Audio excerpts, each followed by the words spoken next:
오늘 저는 그럼에도 불구하고 감사합니다라는 제목으로 하나님 말씀 나누겠습니다. 같이 제목을 읽어보실까요? 시작. 그럼에도 불구하고 감사합니다.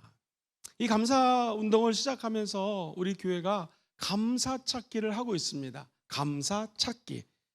감사 찾기를 한마디로 얘기하면 그럼에도 불구하고 감사합니다 이 말하고 딱 일맥상통합니다.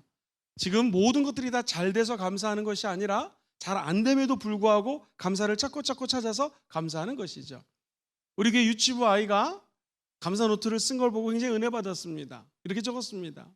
하나님, 오늘 콧물도 나고 기침도 나고 재채기도 나는 감기에 걸렸지만 열이 안 나서 감사합니다. 하게 감사의 박수 올려드릴까요? 이 어린아이가 쓴 글인데 너무나 감동적이었어요. 그렇죠. 감기 누구나 걸리지 않습니까? 콧물도 나고 목도 막힐 수 있겠지만 감사하게 생각하게 찾고 찾아보니 그럼에도 불구하고 열이 안 나니까 감사한다는 거예요. 제가 들은 것이 정말 이거 귀한 감사다. 우리가 감사 찾기 하고 있지 않습니까? 그게 바로 그럼에도 불구하고 감사라는 것입니다.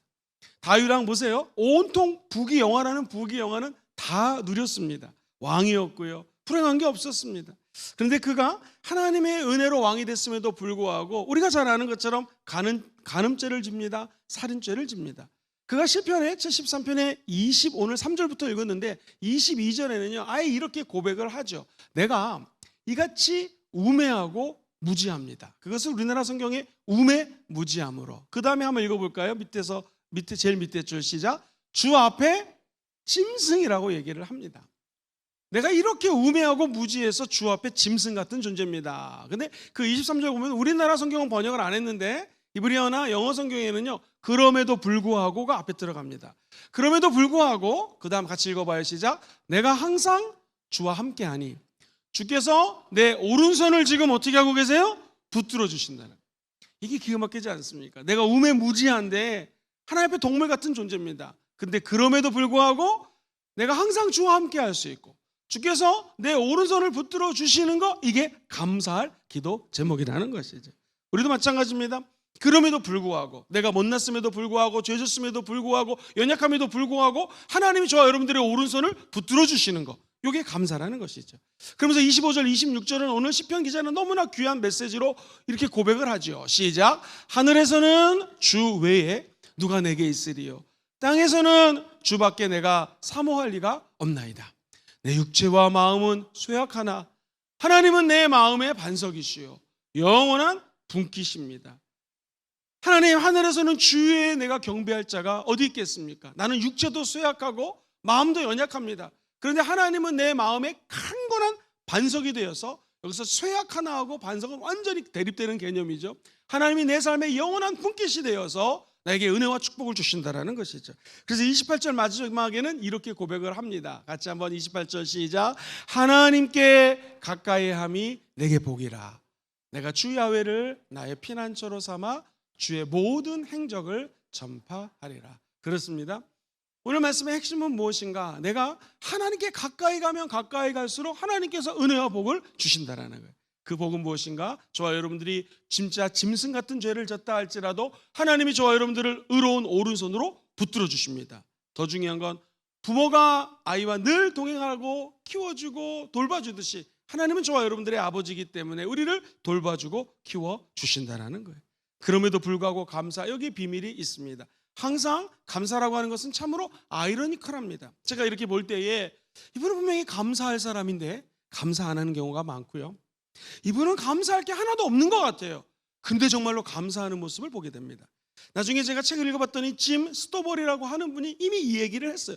분명히 감사라는 것은 참 이상하다, 역설적이다, 아이러니하다. 왜냐하면 감사할 사람이 감사하지 않고 감사 안 할 사람이 감사한다는 거예요. 근데 감사 안 할 사람이 감사하는 것을 가만히 봤더니 한번 따라해볼까요? 그럼에도 불구하고 감사합니다. 시작. 그럼에도 불구하고 감사. 오늘 저와 여러분들이 그럼에도 불구하고 감사하는 은혜가 함께 하시기를 주의 이름으로 축원드립니다. 두 가지를 짧게 나누겠습니다. 그럼에도 불구하고 감사하다는 것은 첫 번째, 환난을 통해 성장시켜 주시니 감사합니다. 시작.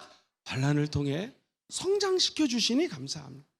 하나님은 언제나 감사하는 사람에게 복을 줍니다. 욥을 보세요. 하나님이 갖고 있는 거 다 걷어갔습니다. 재산 정도 걷어가는 거 이해가 하겠지만 가족을 걷어갔습니다. 자녀를 죽였습니다.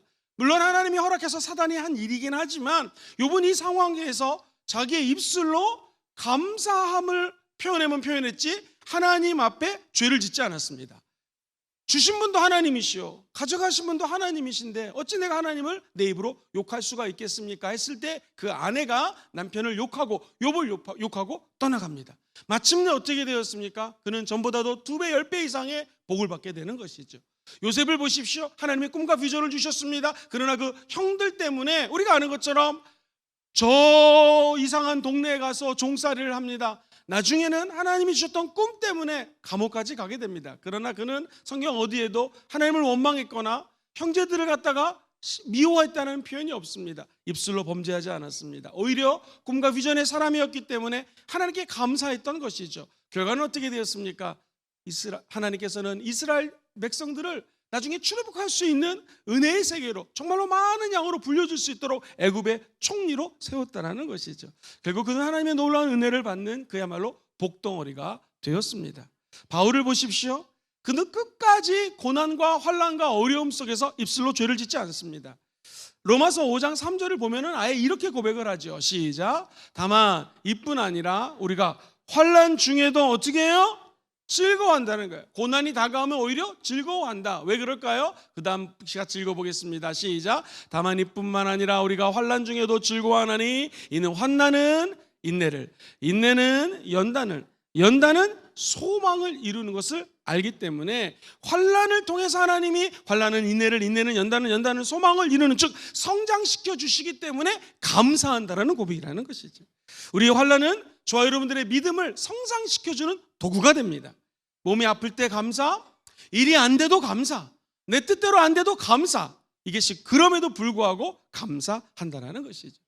내가 하나님 외에는 다른 신들에게 절하지 않겠습니다. 왜? 내가 아무리 어려운 상황 속에 처한다 할지라도 하나님이 나를 구원해 주실 것입니다. 그런데 그리하지 아니하실지라도 나는 하나님을 찬양합니다. 다니엘과 세 친구들의 고백인 것입니다. 우리도 2024년도를 이제 열면서 시작하시면서 다짐했으면 좋겠습니다. 한번 따라해 볼까요? 그럼에도 불구하고 감사, 환난을 통해서 성장시켜 주시니 감사, 환난 통해서도 성장시켜 주시니 감사라고 고백을 하면은 반드시 마침내 복을 받게 되어 있습니다. 매튜 헨리라고 하는 유명한 주석 학자는 이런 말을 합니다. 감사는 더하기 같아서 모든 것에 감사하면 거기에 하나님의 축복이 더해집니다. 그런데 원망과 불평은 마이너스, 빼기 같아서 있는 것까지 빼앗기고 없어진다는 것입니다. 그렇습니다. 감사는 문제가 있을 때, 어려움이 있을 때 예비되어 있는 하나님의 축복을 볼 수 있게 하는, 따라볼까요? 하나님의 만원경입니다. 시작. 하나님의 망원경이라. 멀리 봐야 될 때, 이 감사는 뭐냐면 지금 이 상황 속에서는 분명히 길도 없는 것 같고 어렵고 환난이고 고통인데, 이 감사는 하나님이 나에게 미래를 볼 수 있는 만원경 같은 걸 주셨다라는 거예요. 그게 감사입니다. 감사로 미래를 바라보면 우리의 모든 범사가 합력하여 선을 이루게 될 줄 믿습니다. 영혼이 잘 되면 범사가 잘 되고 강건할 걸 믿고 감사하시기를 바랍니다. 우리의 미래는 아무도 모르지만 한 가지 확실한 것, 하나님께 감사하는 자들에게는 미래가 열린다는 것이죠. 바울을 보십시오. 같은 민족 유대인들에게 엄청난 고난을 당합니다. 첫 번째, 40에 하나 감한 매를 맞았습니다. 39대를 맞았습니다. 이스라엘 백성들이 40이라는 숫자는 고난, 죽음을 의미하기 때문에 40대 매를 맞으면 죽는 거예요. 이 말은 죽기 일보 직전까지 맞았다는 거예요. 39대라는 것이 숫자적 개념이 아니라 그야말로 사망에 이를 정도로 엄청나게 맞았다. 두 번째, 3번 태장으로 맞았다. 세 번째, 한 번은 돌로 맞았다. 그 당시에는 죄인들을, 제가 늘 말씀드리지만 돌로 맞으면 사람이 도망갈 거기 때문에 반 정도를 땅에다 묻고 돌을 던져서 머리를 터져 죽이게 했는데 돌로 맞았다는 거예요. 네 번째, 배를 타고 가는데 파손의 위험을 3번 겪었습니다. 다섯 번째, 일주일 주야를 바다에서 표류를 합니다. 얼마나 무서웠을까요? 여섯 번째는요, 잠을 못 잤습니다. 일곱 번째, 굶주렸습니다. 여덟 번째, 추위하고 싸웠습니다. 더위는 말할 것도 없이 싸웠겠죠. 근데 이가 이러한 고난을 당했음을 쭉 열거를 하다가 그가 깨달은 게 뭐냐면 빌립보서 1장, 2장, 3장, 4장 계속 기뻐하라는 거예요. 그런데 계속 고난을 당했다는 거예요. 그러다 결국 그가 고백하는 것이 빌사일삼, 빌립보서 4장 13절에 이렇게 고백을 하죠. 시작. 내게 능력 주시는 자 안에서 내가 모든 것을 할 수 있느니라. 이게 뭐냐면 환난을 통해서 가질 수 있는 우리 인간, 예수 믿는 사람들이 가질 수 있는 절대 감사라는 것입니다. 그렇게 어려움 가운데서도, 죽을 위기 가운데서도 자기가 깨달은 것이 있는데 하나님 나에게 능력 주시면 내가 모든 것을 할 수 있다는 것입니다. 저 여러분들에게는요, 물론 지금 사람들이 옆에 앉아 있지만 예수 믿는 사람들에게는 하나님의 아들 예수님이 임마누엘 하셔서 우리 안에 함께 계십니다. 여러분 옆에는 누가 앉아 계시냐면 예수님이 함께 앉아 계시는 것입니다. 이 자리에 우리 주님이 좌정에 계십니다. 그분이 함께 하기 때문에 내게 능력 주시는 분, 즉 예수 그리스도 안에서 우리가 어떤 환난이 있어도 능히 못할 일이 없다는 것입니다. 2024년도 어떤 어려운 일이 있어도 절대로 입술로 죄짓지 마시고 어렵다고 불평하지 마시고 예수님과 함께 나래볼까요? 내게 능력 주시는 분 안에서 내가 모든 것을 할 수 있습니다. 내가 모든 것을 할 수 있습니다. 이 절대 감사의 고백으로 2024년을 여시게 되기를 주의 이름으로 축원드립니다. 그래서 절대 감사라고 하는 것은 환난을 당하지 않은 사람이 절대 감사의 세계로 들어갈 수가 없습니다. 절대 감사하는 것은 환난을 통해서 주님이 이 능력, 이 힘, 이 주 안에서 하나님이 나에게 주신 것을 감사하는 것을 우리는 절대 감사, absolute thanksgiving이라고 표현하는 것이죠. 사실 2단계까지 가진 것은 쉽지가 않습니다. 그러나 기억하십시오. 저 여러분들이 당하고 있는 환난이 있다면 이 환난은 장차 다가올 영광과 좋게 비교할 수가 없습니다.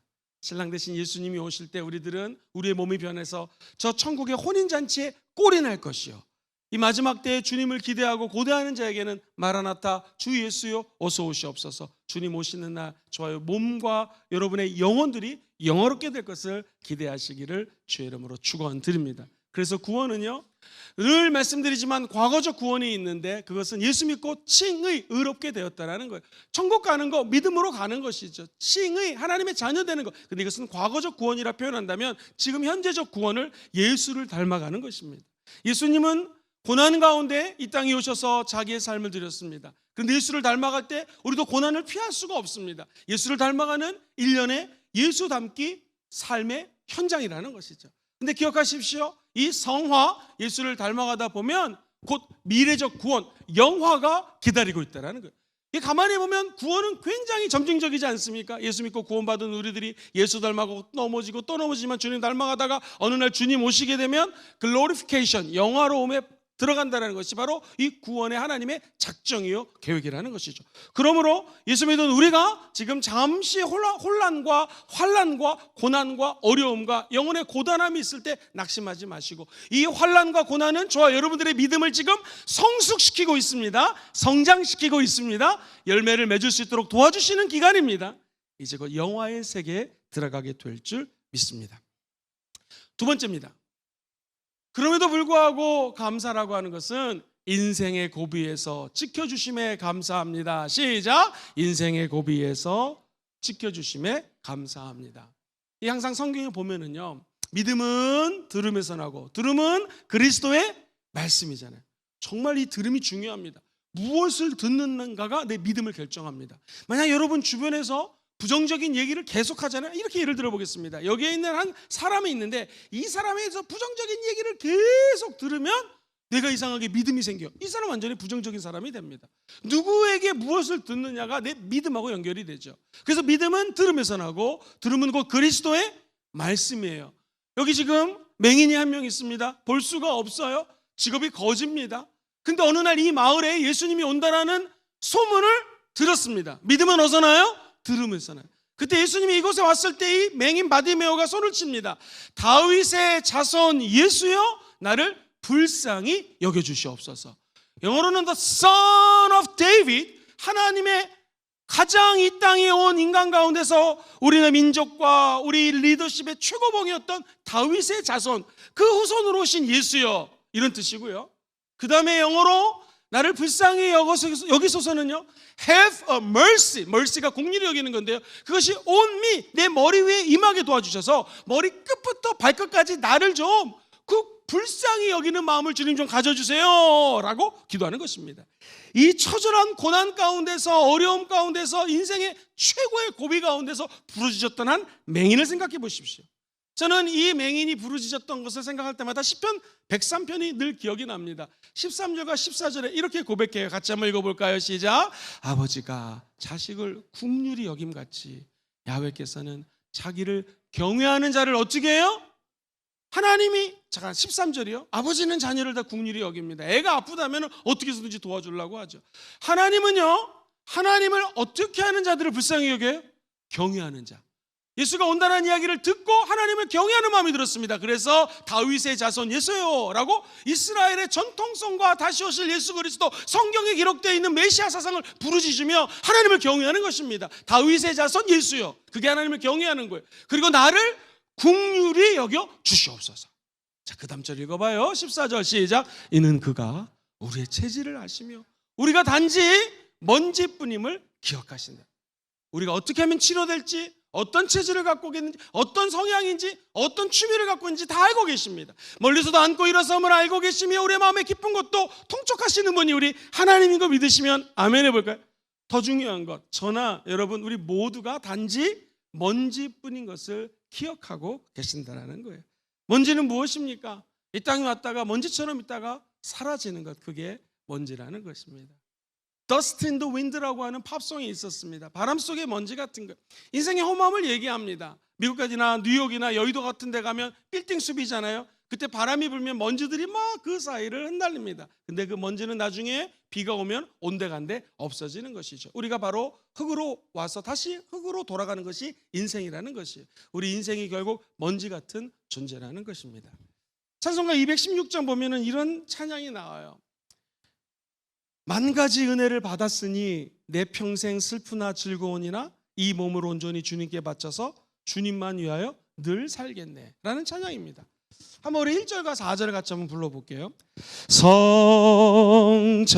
성자의 귀한 몸 날 위하여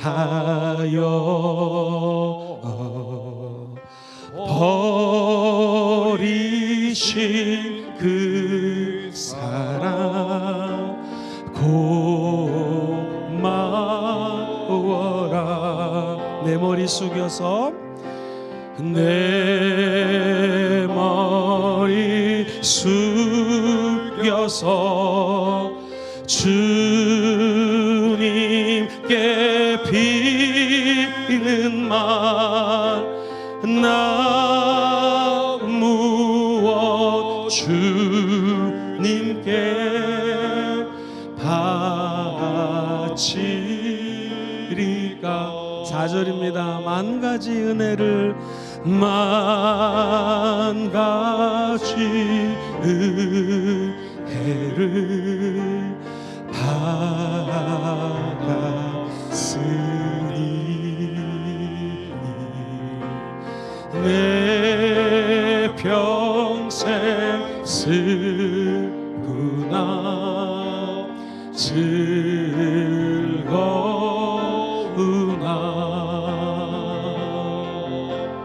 이 몸을 온전히 주 앞에 바쳐서 주님만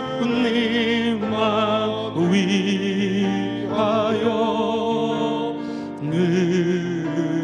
우리 한번 두 손 높이 들고 4절 한번 같이 찬양할까요? 내가 먼지 같은 존재입니다.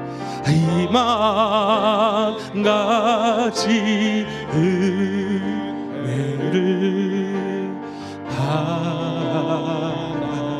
받았으니 내 평생 슬프나 즐거우나 이 몸을 온전히 주님께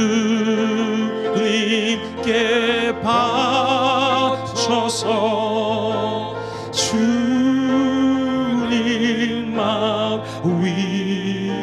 위하여 늘 살겠네. 이게 우리 인생에 고난이 있고 고비가 있어도 하나님께 그럼에도 불구하고 감사하는 것입니다. 먼지 같은 인생 죽을 수밖에 없는데 많은 가지 은혜 주셨으니 내 평생 즐거우나 눈물 흘릴 때나 이럴 때나 저럴 때나 잘 될 때나 못 될 때나 그럼에도 불구하고 이 몸을 온전히 주님께 바쳐서 주님을 위하여 늘 살겠네. 오늘 이 찬송가 216장의 고백이 그럼에도 불구하고 2024년 감사하기로 마음먹은 저와 여러분 영혼 속에 함께 하시기를 주의 이름으로 축원드립니다. 감히 젊은 주의 종이지만 이런 말씀 드릴 수 있습니다. 인생은 결코 평탄한 것만은 아닙니다. 인생 사는 동안에 수없이 많은 환난이 다가옵니다. 그런데 환난은 절대로 저와 여러분들을 절망의 나락으로만 떨어뜨릴 수가 없습니다. 왜냐하면 감사하는 자에게는 환난 중에서도 즐거워할 수 있는 역설적인 기쁨이 임하게 된다는 것입니다. 모든 게 다 끝난 것 같은데 하나님이 도와주신다는 것이죠. 분명히 축구 경기 5대0으로 전반전에 졌는데 후반전에 6골을 넣어서 6대5로 이길 수 있는 길을 열어주신다는 것입니다. 저와 여러분들이 어떤 일을 하든 힘들고 어려울 때 흔들리지 않는 믿음으로 주님만 바라보시고 나아가게 되기를 주의 이름으로 축원드립니다. 언제나 오늘날이건 과거건 제일 힘든 질병 중에 하나가 이 눈 안과에 대한 질병입니다. 눈이 보이지 않으면 그렇게 힘이 들어요. 어떤 분이 이 젊은 시절에 퇴행성 안구 질환을 겪습니다. 눈이 점점 안 보여드립니다. 그 좋은 직장이 있었는데 눈이 안 보이니까 일을 할 수 없겠죠. 그래서 쉽게 얘기해서 이제 회사를 잘리게 됩니다. 일을 할 수가 없어요. 얼마나 힘이 들까? 기도하고 간신히 교회에서 일자리를 얻어가지고 일을 하는데 눈이 점점 나빠지니까 보이질 않아서 교회 일도 쉽지가 않습니다. 그런데 믿음은 어디서 나온다고요? 들음에서 나요. 목사님이 설교를 하다가 성경 구절을 예로 가지고 와서 들으셨는데 그 성경 구절이 이 집사님의 영혼 속에 확 박힌 거예요. 그 말씀 같이 한번 읽어볼게요. 고린도서 8장 9절입니다. 시작. 우리 주 예수 그리스도의 은혜를 너희가 알거니와 부요하신 이로써 너희를 위하여 가난하게 되심은 그의 가난하심으로 말미암아 너희를 부요하게 하려 하심이라. 이 말씀을 딱 듣는데 지금까지 살아온 게 가만히 생각해 보니까 예수 그리스도의 은혜요. 눈이 안 보이는데 이렇게 내가 교회에서 일을 할 수 있는 것, 잡에 있는 것, 이것도 은혜요. 무엇보다도 교회에서 일을 하니까 하나님이 가난하심으로 말미암아 우리를 부욕해 있는데 예배를 자꾸 드림으로 말미암아 하나님의 은혜를 이렇게 영적으로 부욕해 체험할 수 있는 것은 내가 너무나 큰 축복이다. 그래서 영적인 부요함, 축복을 누리게 된 것을 이분이 이 말씀 하나 때문에 감사하기 시작합니다.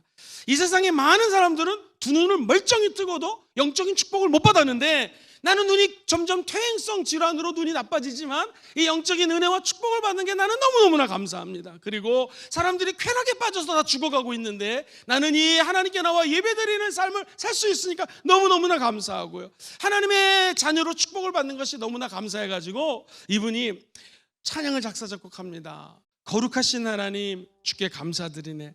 헬 스미스라고 하는 분의 간증입니다. 우리가 너무나 많이 불렀던 찬양 거룩하신 하나님 주께 감사드리네. 이 찬양은 바로 이러한 스토리 가운데 탄생했던 찬양입니다. 아마 2023년도 너무나 힘든 일들이 많으셨죠. 위로하고 사랑하고 축복합니다. 2024년도도 아마 힘든 일, 고난이 있을 수 있습니다. 그런데 한번 따라해볼까요? 그럼에도 불구하고 감사하겠습니다. 왜냐하면 예수님이 우리와 함께 하시기 때문이에요. 그럼에도 불구하고 감사하는 것은 오늘 두 가지를 말씀드렸습니다. 고난이 있고 고통이 있지만 그 가운데 환난 중에서 하나님은 저와 여러분들을 성장시켜 주시니 감사합니다. 인생에 고비 수없이 많은 고비들이 있는데 나를 지켜줬던 하나님이 2024년도도 지켜주실 것을 믿고 감사하시기를 주의 이름으로 축원드립니다.